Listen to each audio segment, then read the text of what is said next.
Does Elon Musk have power of the presidency? Absolutely not. Right. That's a ridiculous question. So you're asking a hypothetical based on programs that you can't even identify. Nobody has the right to go into the Oval Office and ask the president. Many of you in this room who don't have the privilege of being part of that pool every single day and getting to ask the president questions. It is a fact that the body of water off the coast of Louisiana is called the Gulf of America, and I'm not sure why news outlets don't want to call it that. For Democrat officials to incite violence and encourage Americans to take to the streets is incredibly alarming, and they should be held accountable for that rhetoric. She's the mainstream media's worst nightmare. Karoline Leavitt may be new to the role, but she's already established herself as a formidable force in Trump's press office. In just a short time, she's delivered some of the toughest, most direct responses the press has ever faced, shutting down their narratives with facts, confidence, and unwavering composure. Today, we're taking a look at some of her most memorable takedowns that left reporters utterly speechless. I would like to address an extremely dishonest narrative that we've seen emerging over the past few days. Many outlets in this room have been fear-mongering the American people into believing there is a constitutional crisis taking place here at the White House. I've been hearing those words a lot lately. But in fact, the real constitutional crisis is taking place within our judicial branch, where district court judges in liberal districts across the country are abusing their power to unilaterally block President Trump's basic executive authority.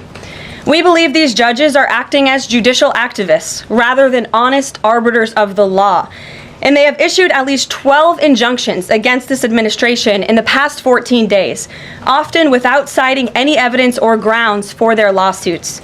This is part of a larger concerted effort by Democrat activists and nothing more than the continuation of the weaponization of justice against President Trump. Quick news flash to these liberal judges who are supporting their obstructionist efforts: 77 million Americans voted to elect this president. And each injunction is an abuse of the rule of law and an attempt to thwart the will of the people. As the president clearly stated in the Oval Office yesterday, we will comply with the law in the courts, but we will also continue to seek every legal remedy to ultimately overturn these radical injunctions and ensure President Trump's policies can be enacted. At just 27 years old, Leavitt is the youngest person to hold the press secretary position under President Donald Trump. She earned this role after demonstrating exceptional communication skills during the president's third campaign. A native of Atkinson, New Hampshire, she studied communications and politics at Saint Anselm College before serving as a presidential writer and assistant press secretary during Trump's first term. Her rapid rise in political communications continues to impress. Then let me ask you a separate question about the confusion that still exists across the country right now as it relates to the freeze or the pause as it's described. President Trump, of course, ran one of the key policy items was that he was going to lower prices, lower the cost of everything from groceries, as he often said. But in many of the cases, it would seem that some of these moves could raise prices for real Americans on everything from low-income heating, that program, child care programs. Will nothing that the president's doing here in terms of the freeze in these programs raise prices on ordinary Americans? What particular actions are you referring to that would? I'm referring to LHEAP right now. That's the low-income heating program, for example. We can talk about, there's no clarity, so I could refer to a lot of them. We don't know what they are specifically. Can you tell us that LHEAP is not one of those affected? So you're asking a hypothetical based on programs that you can't even identify. When a reporter attempted to frame Trump's policy freeze as a potential burden on low-income Americans, citing programs like the Low-Income Home Energy Assistance Program and child care, Leavitt quickly set the record straight. She clarified that vital programs like Social Security, Medicare, and food stamps were not affected and challenged the reporter's vague assertions. What I can tell you is that since you guys haven't identified, let's do it together just for Americans at home. Medicaid, is that affected? I gave you a list of examples: Social Security, Medicare, welfare benefits, food stamps that will not be impacted by this federal pause. I can get you the full list after this briefing from the Office of Management and Budget. But I do want to address the cost cutting because that's certainly very important and cutting the cost of living in this country. President Trump has taken historic action over the past week to do that. He actually signed a memorandum to deliver emergency price relief for American families, which took a number of actions. I can walk you through those. He also repealed many onerous Biden administration regulations. We know over the past 4 years, American households has been essentially taxed $55,000 in regulations from the previous administration. President Trump, with the swipe of his pen, rescinded those, which will ultimately put more money back in the pockets of the American people. So deregulation is a big deal. And then when it comes to energy, I mean, the president signed an executive order to declare a national energy emergency here at home, which is going to make America energy dominant. We know that energy is one of the #1 drivers of inflation. And so that's why the president wants to increase our energy supply to bring down costs for Americans. The Trump energy boom is incoming, and Americans can expect that. This next reporter tried to cast doubt on the Trump administration's foreign policy by questioning the potential preconditions for a Trump-Putin meeting and suggesting the administration was conceding too much in discussing NATO membership for Ukraine. Things for you, but on the commitment by President Trump, he said that he and President Putin agreed to visit each other's respective nations.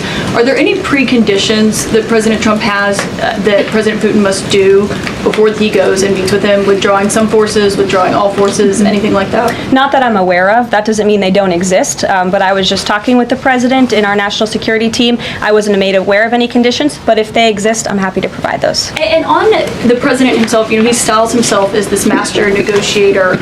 He is now deploying these negotiations, saying that they start immediately.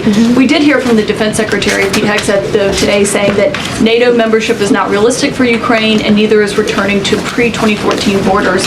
Aren't they giving away bargaining chips before these negotiations have even started? Again, I haven't talked to the president about Ukraine's NATO membership, and he appointed several individuals to negotiate on his behalf. He's directly involved in these negotiations as well, and I'm sure if you ask him that question in the near future, when you're able to, he'll give you an answer. I just don't want to get ahead of him on it. Leavitt calmly responded, stating that she was unaware of any preconditions for the meeting, but would provide further details if needed. But the reporter is not backing down, attempting to frame the Trump administration's barring of an AP journalist from the Oval Office as retaliation and an attack on press freedom. Karoline Leavitt swiftly dismantled this narrative by asserting that access to the Oval Office is a privilege, not a right, and that the administration has full discretion over invitations. Which White House official made the decision to bar the AP reporter from the Oval Office and the diplomatic reception room last night? Well, first of all, let me just set the record straight. It is a privilege to cover this White House. It's a privilege to be the White House press secretary. And nobody has the right to go into the Oval Office and ask the President of the United States questions. That's an invitation that is given. And there are hundreds of outlets on this campus.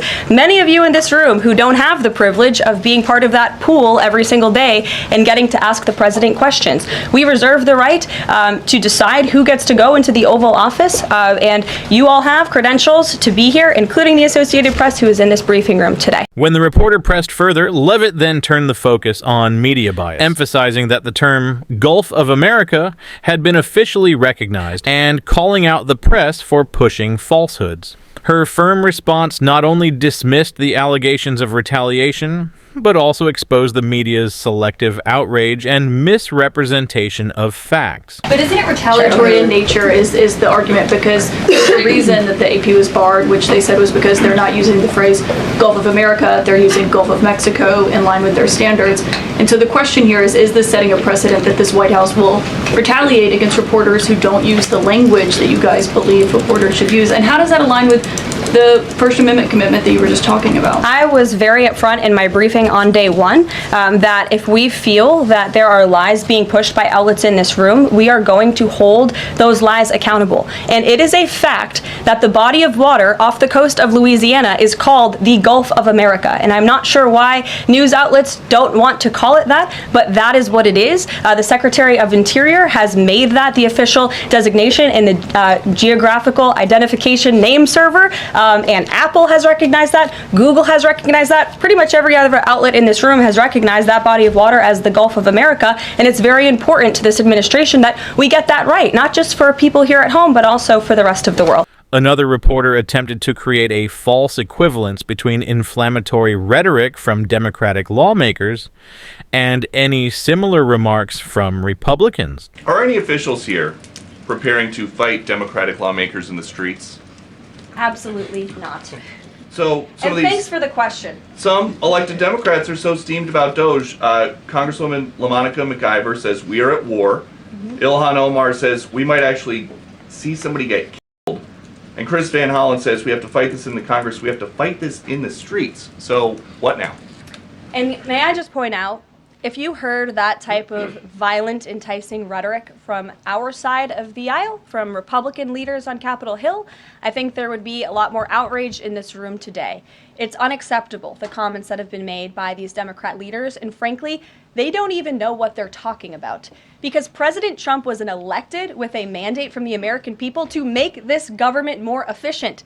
He campaigned across this country with Elon Musk, vowing that Elon was going to head up the Department of Government Efficiency, and the two of them, with a great team around them, were going to look at the receipts of this federal government and ensure it's accountable to American taxpayers. That's all that is happening here, and for Democrat officials to incite violence and encourage Americans to take to the streets is incredibly alarming, and they should be held accountable for that rhetoric. It sounds like something that they're most concerned about is Doge engineers with access to Treasury systems. Can you clarify? Do the Doge engineers have read-only access Yes. in these systems, so they are not allowed to write new code? They are Leavitt swiftly dismissed this narrative by emphatically asserting that no Trump officials were preparing for violence. She called out Democratic leaders for their incitement and insisted they should be held accountable for their dangerous rhetoric. But perhaps the most absurd question came when a reporter suggested that Elon Musk held presidential power, citing Democratic attacks on Musk and their calls for his impeachment. Does Elon Musk have power of the presidency? Absolutely not. Right. That's I a asked that ridiculous question. I asked that question because, the Democrats have been hurling insults at Elon Musk, hurling attacks, calling him President Musk. Most recently, Jamie Raskin, the congressman, took it a step further, calling for Musk's impeachment, saying that he somehow usurped the power of the presidency. What's your response?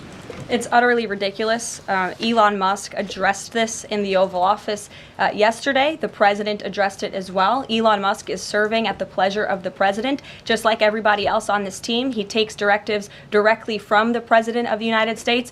And I think some of the comments that you referred to are nothing more than a failed attempt from the media and from Democrats to try to sow division in this White House. We saw them do it in the first term. We're not going to let them do it in the second term. This is a unified team who is working at the pleasure of the president to do what's right for the American people. Leavitt immediately dismissed this as utterly ridiculous, firmly stating that Musk serves at the pleasure of the president and takes directives directly from Trump with unshakable confidence. Leavitt reaffirmed the unity of the administration and its focus on serving the American people, shutting down the reporter's baseless narrative once and for all.